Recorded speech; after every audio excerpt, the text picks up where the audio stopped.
రాజకీయ మదపుటేనుగులను తరిమేయడంలో ఆయన పాత్ర మరువలేనిది. ఆయన మాట్లాడే ముందు దయచేసి విజ్ఞప్తి చేస్తున్నా. చాలు దిగు, పడిపోతుందా?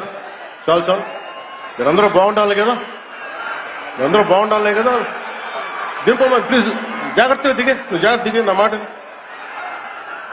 దిగు. తర్వాత అబ్బాయికి వెనక తీసుకురండి, అబ్బాయి ఫోటో ఇద్దాం. దా దిగు, జాగ్రత్తగా దిగు.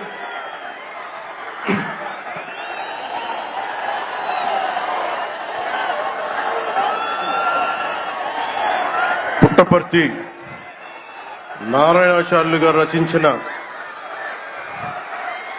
శివతాండవ కావ్యం పుట్టిన నేల, రచించిన నేల, తెలుగు భాష విలువను పెంచిన నేల, ఆడినమ్మ శివుడు పాడినమ్మ భవుడు అని శివతాండవాన్ని వినిపించిన నేల. ఈ నేల ఒక పుట్టపర్తి నారాయణాచార్యులు, కవి బళ్ళారి రాఘవ గారు లాంటి నాటకరంగ రచయిత, నటుడు, విధాన్ విశ్వం లాంటి మహానుభావులు, గజ్జల మల్లారెడ్డి గారు లాంటి కవులు, ఇలాంటి వాళ్ళందరూ పుట్టిన నేల.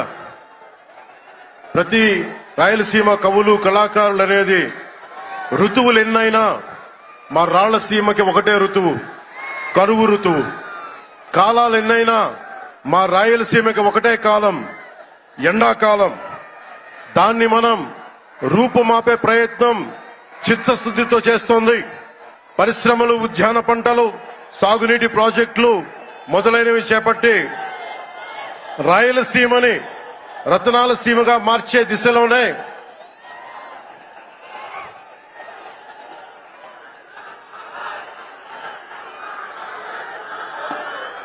ఈ రోజున మేమందరం గౌరవ ముఖ్యమంత్రి గారి చంద్రబాబు నాయుడు గారి నాయకత్వంలో మేము ముందుకున్నాం.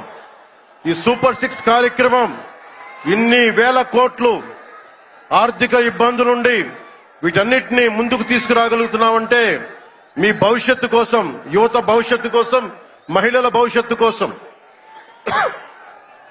ప్రతి ఆంధ్రప్రదేశ్ లో ఉన్న ప్రతి ఒక్కరూ బాగుండాలి, మీరు ఆనందంగా ఉండాలి.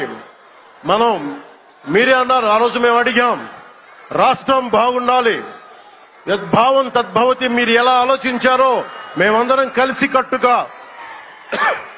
కలిసికట్టుగా పార్టీలు వేరైనప్పటికీ రాష్ట్ర హితువు, రాష్ట్ర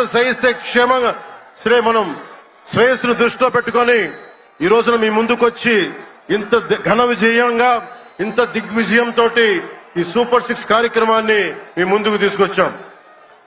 దీని సూపర్ 6 కార్యక్రమానికి సంబంధించి భవిష్యత్తు రాయలసీమ వెనుకబాటుతనం గురించి, దానికి నీటి సౌకర్యాల గురించి, పారిశ్రామిక గురించి గౌరవ ముఖ్యమంత్రి గారు మాట్లాడతారు. నేను మీ చెప్పదలుచుకున్నది ఒకటి, ఆరోగ్య బీమా పథకం సాకారం కాబోతుంది. ఒక్కొక్క పథకం ద్వారా ఒక్కొక్క కుటుంబానికి 25 లక్షల ఆరోగ్య బీమా వర్తిస్తుంది. అలాగే పర్యాటక రంగంలో కూడా మనకి దాదాపు 10,000 పైచులకు పెట్టుబడులు ఆకర్షిస్తున్నాం.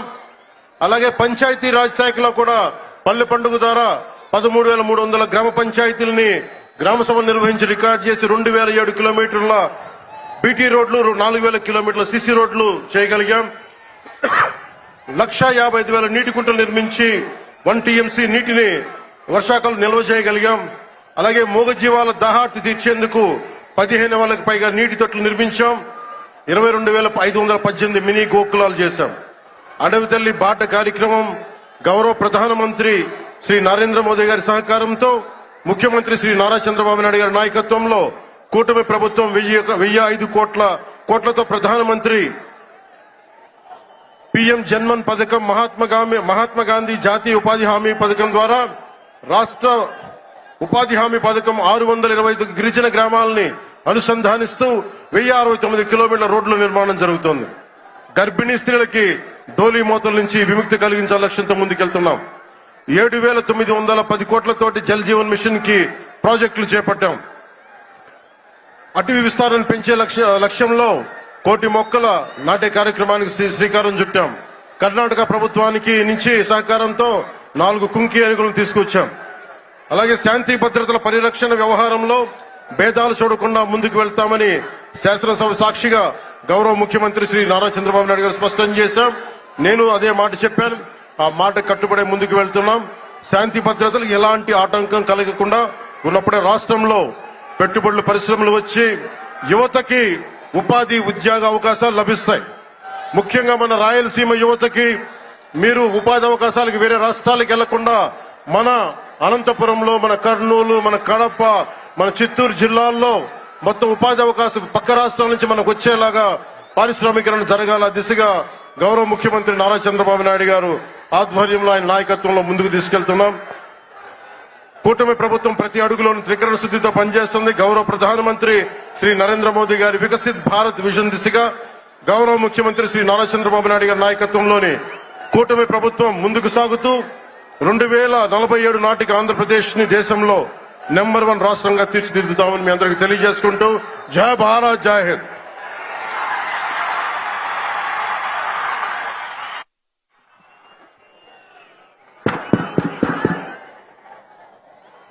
ఈరోజు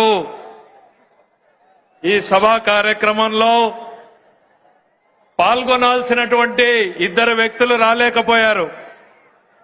యువగలం నాయకుడు, యువతరాన్ని నడిపించినటువంటి నాయకుడు శ్రీ నారా లోకేష్ గారు ఈ సమావేశానికి ప్రధాన వక్తగా రావాల్సింది. అయితే నేపాల్లో చిక్కుకుపోయినటువంటి తెలుగు వాళ్ళని కాపాడడం కోసం గౌరవ ముఖ్యమంత్రి గారి ఆదేశాలతో ఆయన అమరావతిలోనే ఉండి ఆ కార్యక్రమాన్ని పర్యవేక్షించడం వల్ల రాలేకపోయారు. మరో వ్యక్తి మన అఖండ